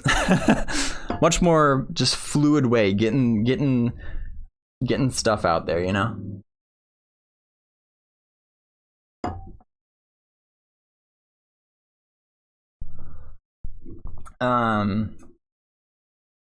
So anyway, it's getting kind of late here, and I gotta get up fairly early in the morning. But I did want to mention too, because I made a note to mention it too, so that when I'm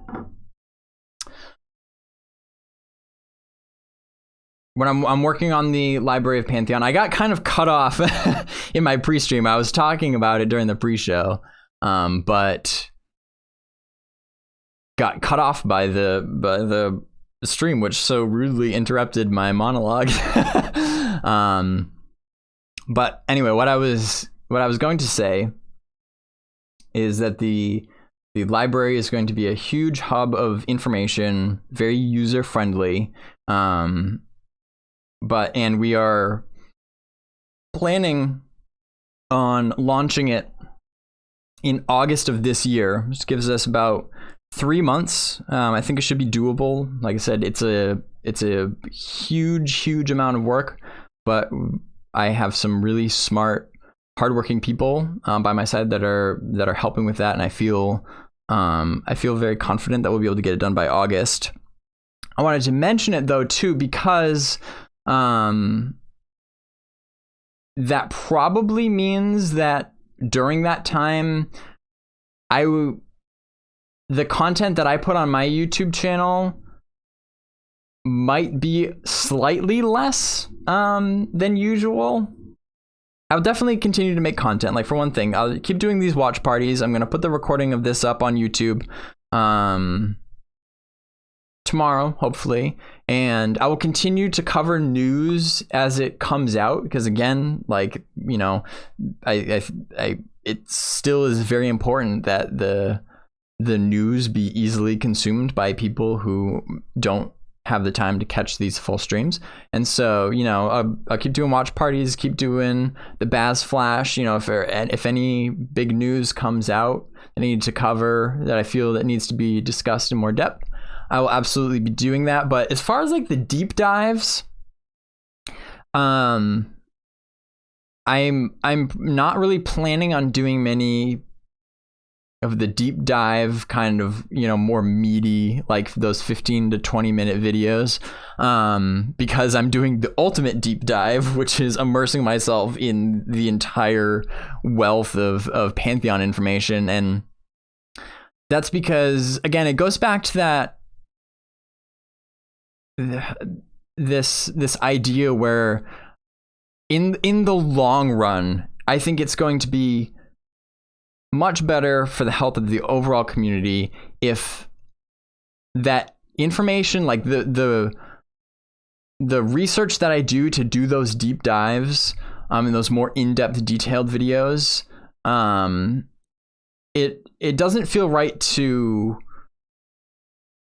just limit that to myself in my own channel. You know what I mean? Like I try to reach as many people as I can with it, but it's just not realistic for me to single-handedly be able to reach everyone. And so I want to make it possible for anybody to be able to come and in much less time be able to do the same level of research that I did for the Saga of Pantheon video. You know, I motorcycle going by.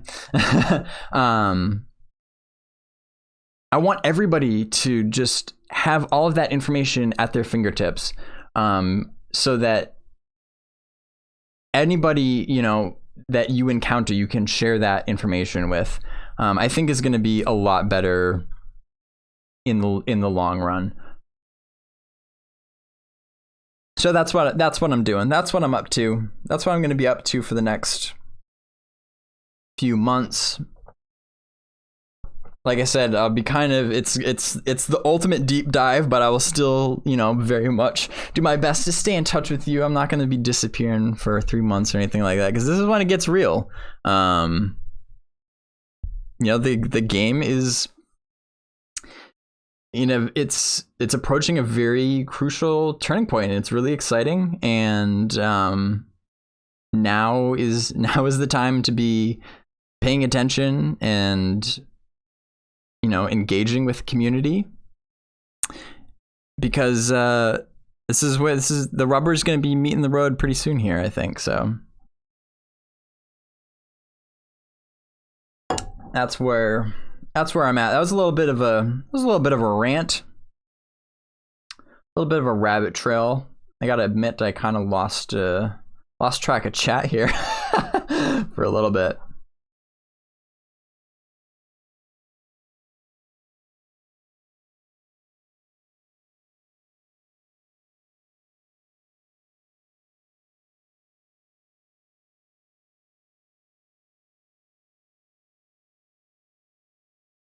Hey, you know what? Before I go, I wanna let's let me switch over. I want to take another look at this map before I go,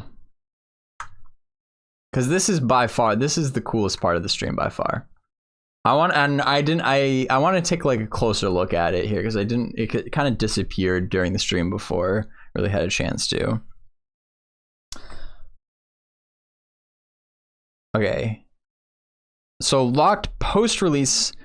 Correct me if I'm wrong, but my understanding is that post-release means like post-game launch, not just post-alpha release. Is that your guys' understanding of it as well?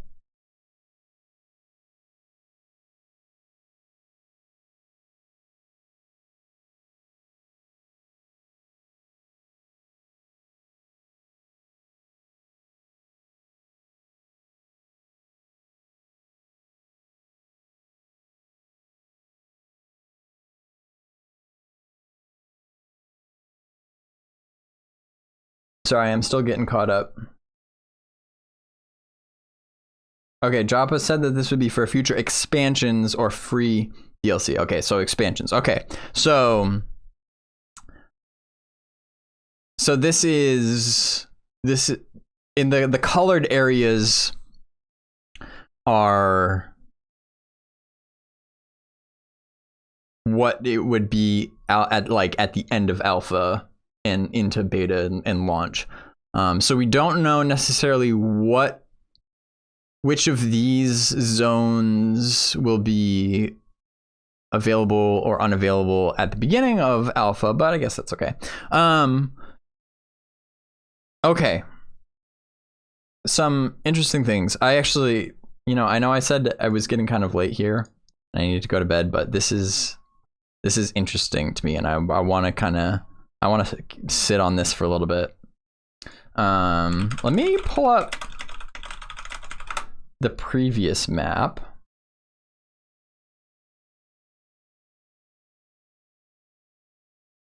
See if I can find one.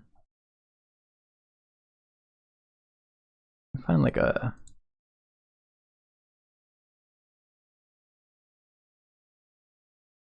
Come on. Okay. I did it. Okay.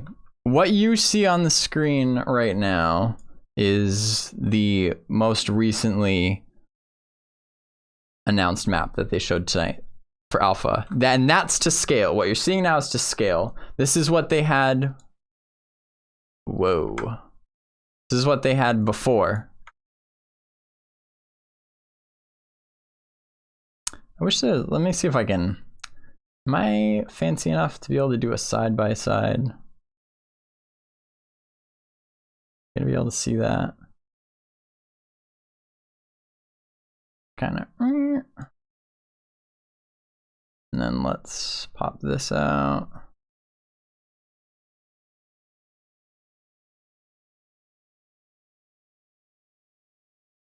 Oh, come on.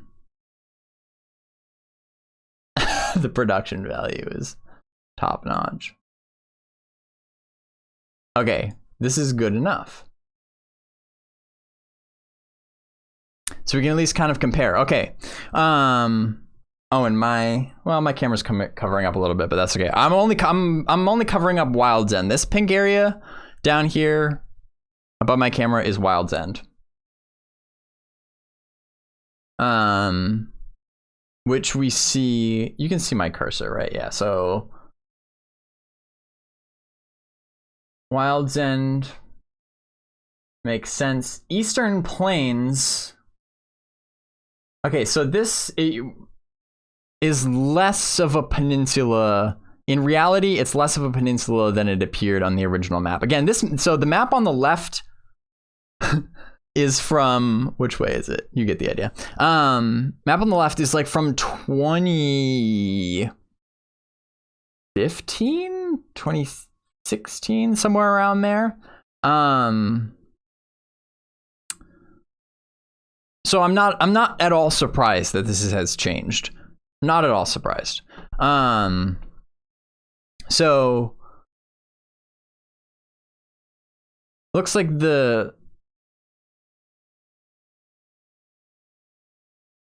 oh, you know what? I think I actually am missing. I'm cutting off a little bit. Yeah, this is better. This is more accurate. I was missing the Veil of Azeris because I was like, wait a minute. Okay, this is better. Veil of Azeris is up here. Veil of Azeris is up here. Makes sense. Thrown fast. Okay, so Eastern Plains. Yeah, so it looks like the Steppes of Raloon has been kind of expanded, stretched a little bit out to the right here to connect this part, the Veil of Azeris, with Wild's End.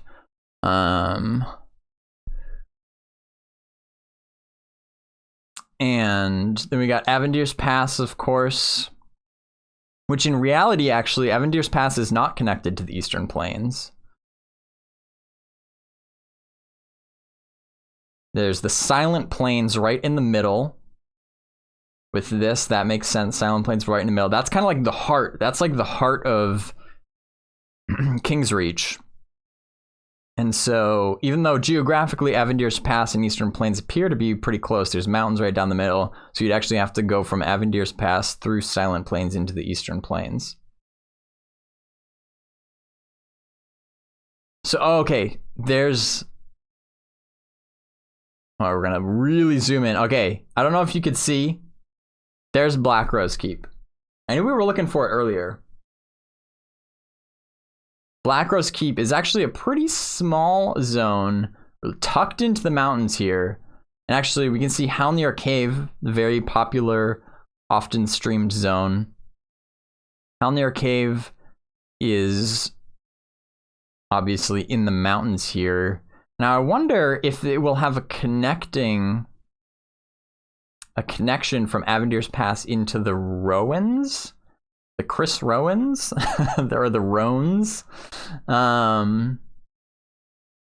Maybe even a connection into Black Rose Keep.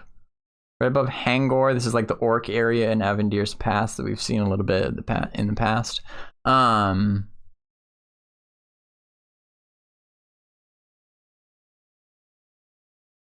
Goofy Warrior Guy says, if you look close, there seems to be a little pass between Eastern Plains and Avendir's Pass. Oh, you're right.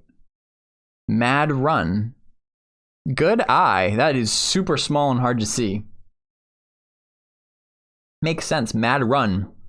That's kind of an intriguing name. So that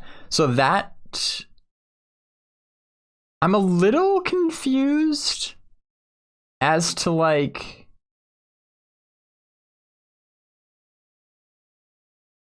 the font sizes of these. Like, is Mad Run its own separate zone, or is it part of the Eastern Plains? Is it part of Avendir's Pass? Now, like, I know, so this says Demeth Village. It's just, like, basically a point of interest within Avendir's Pass. There's no zone line. Like, I think these dotted lines separating the differently colored areas, those are the zone lines. So Hangor is just an area in Avendir's Pass. Demeth Village is an area in Avendir's Pass. Blackrose Keep, even though the text is small, there's a dotted line. It's different color, so that's its own zone. Helnir Cave, we know, is its own zone. Mad Run looks super small. It's kind of got some dotted lines. I don't know. Is that just? I don't know. It's a cool name though. Like, you know, it's a huge shortcut, but it also could potentially be really dangerous. You know, that like risk versus reward type thing. It's just a big old tunnel right through the mountains.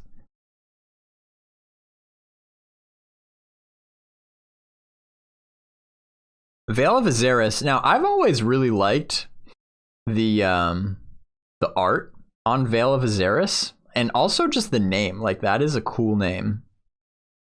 So I'm really intrigued about that zone, what that's going to look like. We haven't seen it at all, but if it's as cool as this concept art shows, that might just be something that they are saving for a grand reveal.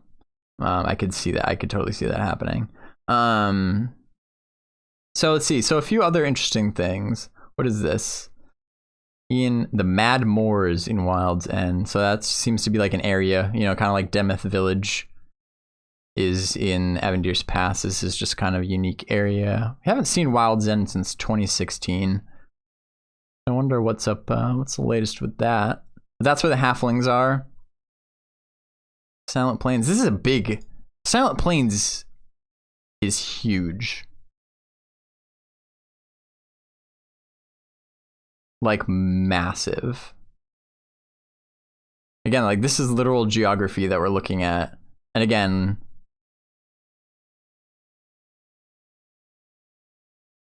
you know, Kaylock says maybe Mad Run will become the new EC tunnel to sell things. I literally had the same thought just because it's a giant tunnel like that. I actually had the same thought. It's very possible. It's very it's pretty convenient location. It depends. Like I said, if it's dangerous though, then it's unlikely, but okay. So I'm looking. Okay, Fairthale. Like I said, when we did the community stream, this would explain why I wandered for like solid 20 minutes and didn't even see the slightest hint of a zone line, because I was in Oldwood somewhere, wandering around here for like I said, probably like 20 minutes, which is not a ton of time. But again, like there's no in-game maps. Like I got lost.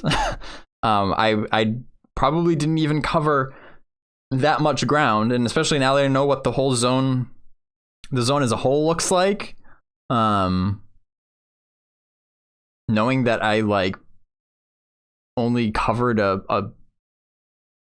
don't even know I don't even know what percentage, but it feels very small, maybe like 10% of Fairthale. And that was also too, like, it was not very densely populated with mobs either. I had like a pretty free run of it. There was only maybe like one type of mob that was aggressive. There were a couple other type of NPCs, like deer and stuff that weren't aggressive, but I can imagine, you know, once that is fully populated with like NPCs and they're aggressive and stuff, and that makes it take even longer to cover ground in there. Like, so I'm thinking about how little area I covered in that amount of time, and like that's just this one zone that within this larger content, I don't know what it, like maybe that makes up 10 to 15% of the overall world. Like that is kind of mind-blowing to a degree. Like Silent Plains, jeez, so big. And even the Rones, I wish we could get a pronunciation clarification on that one. Goofer Warrior guy says Silent Plains is the new West Corona. Seriously, that's what it seems like. That is just huge.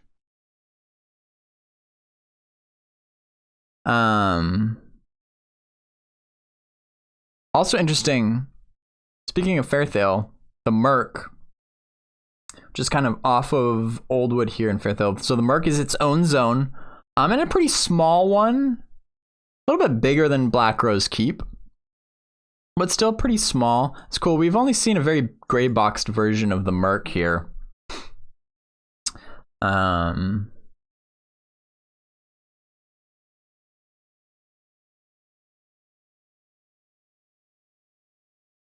But that's kind of cool. I was just looking at, so the Rowan, I just noticed, looking back at the previous map, the Silent Sanctum here was like perched right in the middle of this mountain range. But I don't see it mentioned anywhere, like not even as like a POI. So, because as an example, we have here South Sail. This down here is South Sail Peninsula, which we saw a stream of in 2017. And we also saw a stream of the Tower of Reckless Magician in 2017.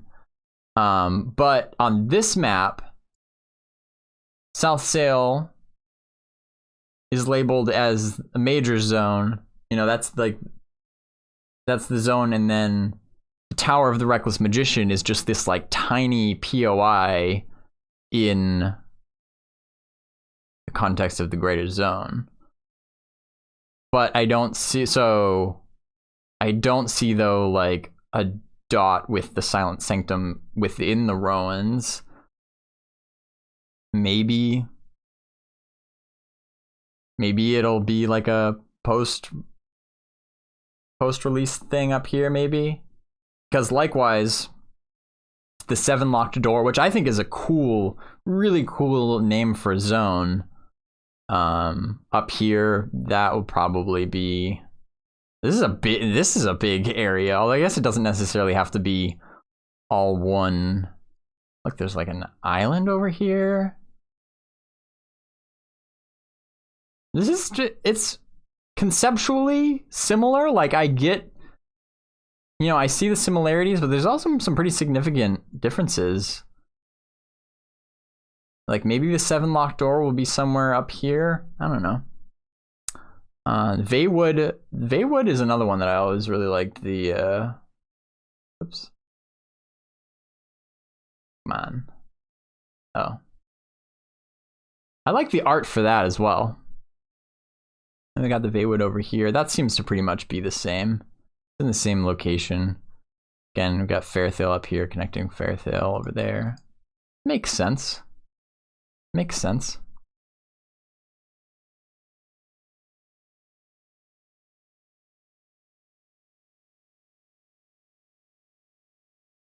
Yeah, so there's no more Steps of Raloon. There's no more Port of Raloon. Now, somebody mentioned boats.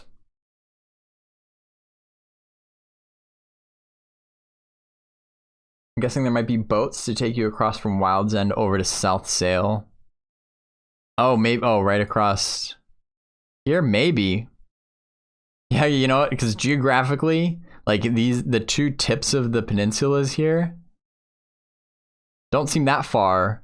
But like, holy crap, to travel though? Yeah, if there's no boats, you'd have to travel all the way through Wild's End, Eastern Plains, Silent Plains. Is there? Oh, look at that. Oh, look at that. The little land bridge. There is a connection. That's really interesting because there's a very clear dotted line right there. We go from Silent Plains into Veywood. So that's good. You wouldn't at least don't have to go all the way up into Fairthale down there. Is also a little tunnel or like valley connection here into the Veywood. Merc. Also, I at first glance I thought the Merc was a dead end, but it's not. And it kind of funnels into this corner of the Veywood. I like that though. So Yeah, there seems to be pretty decent interconnection of the zones. Like Throne Fast is kind of a dead end up here. Black Rose Keep might be a dead end depending on whether or not there's a connection into Halnir Cave, but over here it definitely narrows. It narrows down pretty significantly, but you can still make it through into the Veywood, and then you still have to go all the way through the Veywood to South Sail. That's a long trip. But I don't know, like I haven't heard them say anything about boats recently. Or have I? It's possible that there could be a boat, but I also, part of me kind of hopes that there's not, though. Or at least not like easily, because I don't know, there's something to be said though for like an epic journey like that, you know, to go from Wild's End to South Sail, like that would take you so long, and but that's like, you know, I think there's really cool stories that can be had by doing things like that and making the world just feel huge like that rather than just giving it a boat ride. Goofy Warrior Guy says perhaps boats will only be to cross to other continents. That's kind of what I'm thinking. That's what I'm thinking, or, you know, off the top of my head, like put a price on it. Like make boats expensive. Make boat trips expensive. Like that, it makes sense. You know, in the real world, you can almost never just get on a boat for free. You know, you have to pay to get a ticket. Like I think in EQ, like boats were just on this very set schedule, and you just had to wait, and when the boat showed up, you just walked on for free and then just sat there while it took you to where you wanted to go. But I think a decent way to, you know, you can incorporate a plat sync that way. It's just one of many ways that you can try to balance out the economy by making desirable things like that have a cost. Like, you know, you need to pay some coin if you want to get from Wild's End to South Sail. Like maybe these are some treacherous waters or something.